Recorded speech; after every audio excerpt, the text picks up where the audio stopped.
Assalamualaikum warahmatullahi wabarakatuh. Waalaikumsalam Malam Alhamdulillah, warahmatullahi hari wabarakatuh. ini kita berjumpa lagi untuk melanjutkan tugas-tugas yang diberikan kepada kita dalam rangka memenuhi modul shifting paradigma kita yang berjudul Joy of Practice.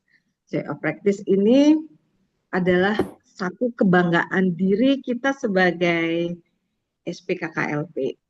Dan nanti kita akan bertanya kepada teman-teman semua, kenapa, mengapa, alasannya apa, sehingga termotivasi untuk ikut SPKKLP.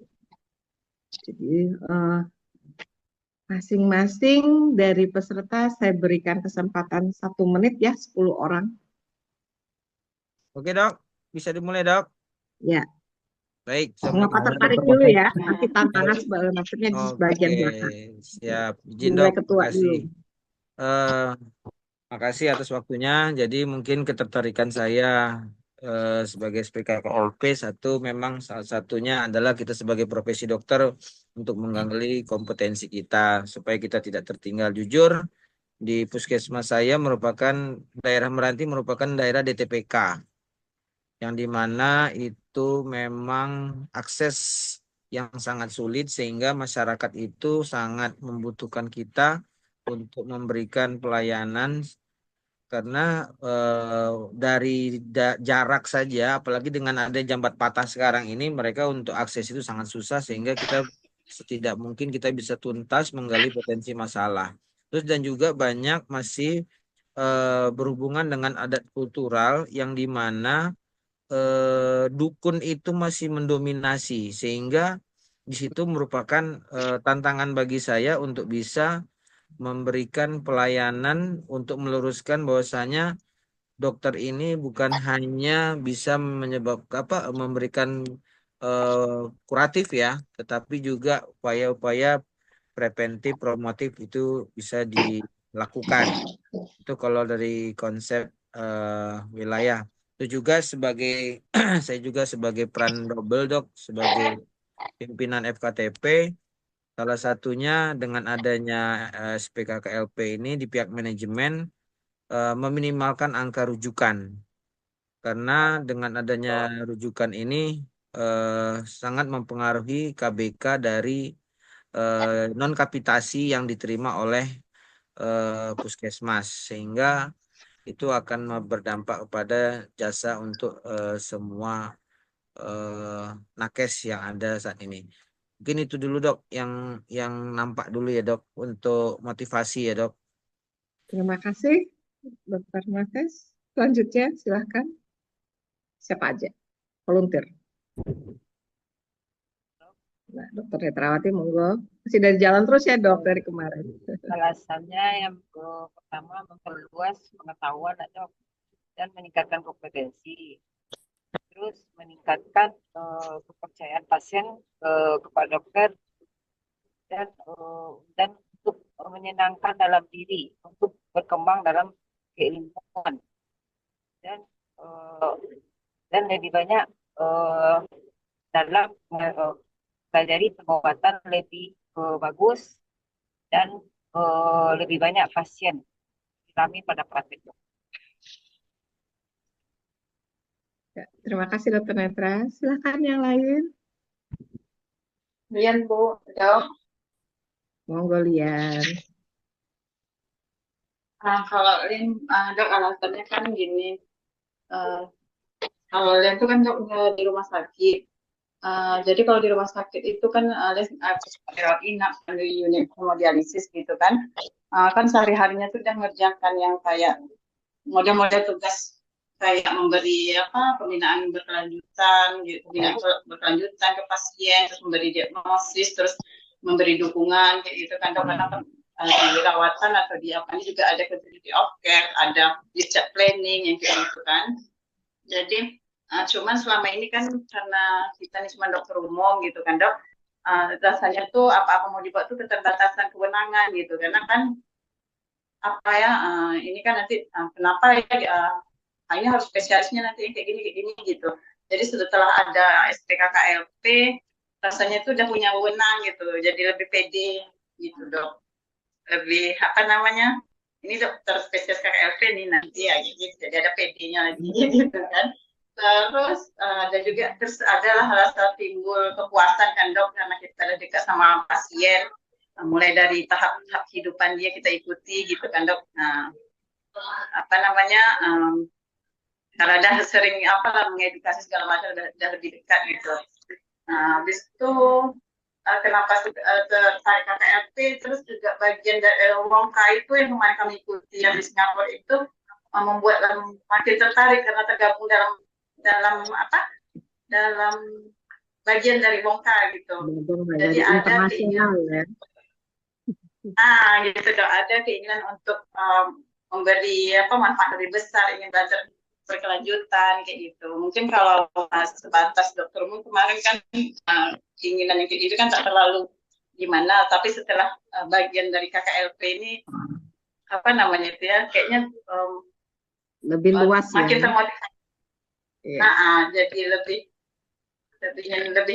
baik Pasiennya itu kalau obatnya nggak sama kan dia nggak mau dok. Jadi kita juga susah juga kadang mau kan orang dari rumah sakitnya udah dibalikkan ke puskesmas. Di puskesmas sudah diterima, tapi ternyata obatnya ya di rumah sakit kan dapatnya yang lebih paten ya nama obatnya ya dok ya. Sementara kita di puskesmas adanya generik gitu. Kadang pasien itu menolak gitu dong. Jadi pengennya dirujuk lagi ke rumah sakit. Itu mungkin nanti kan juga jadi ini ya dok, jadi hal yang kalau dari pemerintahnya belum support gitu obatnya kan, jadi mungkin agak susah juga kita jadinya untuk memprosesnya atau menjalankan sekarang, apalagi sekarang di puskesmas itu sistemnya ILP dok gitu. Jadi agak susah jadinya, mungkin itu jadi tantangan mungkin atau kendala nanti dok. Gitu. Jenis obat ya, jadi faktor obat yang tidak sama antara persediaan di rumah sakit sama persediaan di puskesmas ya. Oke, ada yang lain? Izin dok. Kayaknya nggak banyak keluhan ya, kendala apa di layanan primer. Monggo lah cerita. Iya, ya, dok. Kendalanya bertahan dalam profesi SPKKLP ya dok. Iya. Pertanyaannya apa tadi dok? Kendalanya apa dalam bertahan di profesi ini? Oke, terima kasih dok.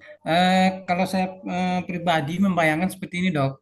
Setelah jadi SPKKLP ini, kita rewardnya seperti apa itu? Perbedaannya dengan dokter umum. Jadi nantinya takutnya gini, kendalanya. Sebagai dokter umum kita dihargai oleh provider sama dengan SPKKLP. Itu yang pertama ya dok ya. Kemudian dari segi pasien, kita juga masyarakat kan belum aware dengan SPKKLP dok. Jadi dia masih menganggap kita itu dokter umum biasa juga. Jadi istilahnya kalau pasien penghargaannya kita minta lebih kan juga rasanya gimana itu dok. Itu kalau dari segi pasien umum. Kalau dari segi pasien BPJS kan udah tahu tadi itu providernya ini BPJS ini bisa nggak menambah Salarinya ya. premi terhadap kapitasi itu dok, nantinya ke depannya. Kendalanya seperti itu dok. Kita udah capek-capek sekolah, sudah capek-capek pelatihan, nanti rewardnya sama aja dengan dokter umum itu dok. Terima kasih dok. Terima kasih dokter Ana. Ya, di situ. Sekali lagi yang perlu kita ingat, kita sekarang adalah apa coba? Kita adalah perintis, bukan pewaris kayak yang lain. Jadi kita karena kita profesinya baru, ya kan? Kitalah yang berjuang. Setelah ini nanti ada perbaikan terus perbaikan, sedang digodok di pusat, baru nanti kita akan mendapatkan seperti apa yang kita inginkan. Makanya bolak-balik lagi kita menekankan, kita tunjukin dulu bahwa kita berbeda. Layanan kita lebih baik, layanan kita lebih profesional, terus kita menjadi role model belum belajar ya role model ya, besok ya barangkali. Kita menjadi role model. Jadi pelayanan yang tidak hanya diagnosa klinis, tidak hanya klinis, tetapi kita komprehensif menyangkut biopsikososial, keluarga, semua itu kita akan layani. Nah, dengan demikian kalau lama-lama nanti ya, karena sekarang kan masih sedikit ya, belum begitu banyak dikenal. Tapi kalau nanti sudah semua klinik pakai SPKKLP, semua puskesmas sudah pakai SPKKLP dan mempunyai visi misi yang sama, pemikiran sama, memberikan pelayanan yang terbaik, berbeda dengan apa yang dilakukan dokter umum. Kan kalau dokter umum nih, sama kita jadi dokter ya, ada pasien datang, kita anamnesis, lakukan pemeriksaan fisik, ya kan, lakukan pemeriksaan penunjang, tegak diagnosa klinis, ya kan. Setelah tegak diagnosa klinis, kita memberikan terapi medikamentosa. Tetapi setelah kita menjadi spesialis, kita akan berubah. Setelah sampai ke medikamentosa, apa yang akan kita lakukan lagi? Diagnosa yang komprehensifnya apa? Ya, jadi di situ akan kita tanyakan lagi ke pasien bagaimana nanti perawatan di rumah, apa yang harus dilakukan pasiennya, bagaimana pola makannya, terus kita akan menerangkan lagi pola lifestyle hidupnya, ya kan? Gaya hidupnya berubah, kita menyarankan ada olahraga, ada healing, ada secara spiritual juga, kita memberikan pelayanan lagi, konsultasi lagi tentang biopsikososialnya, kemudian kita memberikan masukan kepada tidak hanya kepada pasien, tapi kita juga memberi masukan kepada keluarga. Travel medicine, saya pengen ini aja. Yang kedelapan, kelembagaan pelayanan kedokteran komunitas spesifik atau disebut dengan Community Healthcare Institutional Medicine. Yang kesembilan, kedokteran informatik layanan primer atau Primary Care Medical Information. Yang ke-10, penataan manajemen FKTP atau Management of Primary Healthcare. Jadi ada teman-teman yang di bagian manajemen, ada juga nanti subspesialisnya. Jadi jangan khawatir karena memang ilmunya banyak banget. Oke Rika, bisa ditayangkan Rika. Bu, ini untuk FOMC dan CLPC ini jalurnya kolegium atau bisa university ya Bu? Kolegium. Kolegium. Untuk sekarang banyak di kolegium ya. Karena kan university masih baru banget. Izin dok, itu waktunya berapa lama ya dok ya? 2 tahun. Kalau kemarin sih baru-baru yang untuk dosen sih setengah tahun ya, setengah tahun ke 1 tahun. Jadi kalau nanti balik-balik lagi, tergantung tugasnya kapan kita selesaikan. Sama nih kayak mini project. Selesai kita bisa spesialis. Pengakuan menjadi spesialis adalah letaknya di mana. Kalau nanti kita selesaikan sampai modul shifting paradigma, nggak selesai mini project, gelar kita diploma KKLP. Tapi kalau kita sampai selesai mini projectnya, gelarnya bisa jadi SPKKLP. Gitu. Oke. Berarti dok pembagian mini project itu kapan ya dok? Oh, kalau reguler Dengan nanti ya. tahu, Ya. soalnya nanti hasilnya kita kami 4 belum minggu. dapat. Yang penting kan nanti udah dengar-dengar nih tentang mini project. Nanti kita selesaikan selesaikan modul. Ya. Arahan dari dokter Yeti lah. Insya Allah. Beri rujukan atau FKTP seperti puskesmas gimana ya dok? Kalau Ya, MCU kan biasanya ya yang mau pemeriksaan kesehatan doang gitu dok. Iya. Yang berobat cuma Misalkan sekali. nanti tidak harus berobat dari yang penting kan tidak hanya klinis ya. Mini project itu tidak hanya klinis. Masuk dari mini project itu nanti hasilnya bisa untuk kita sendiri, meningkatkan kompetensi kita sendiri, meningkatkan pelayanan ke pasien atau masyarakat. Yang ketiga itu meningkatkan ada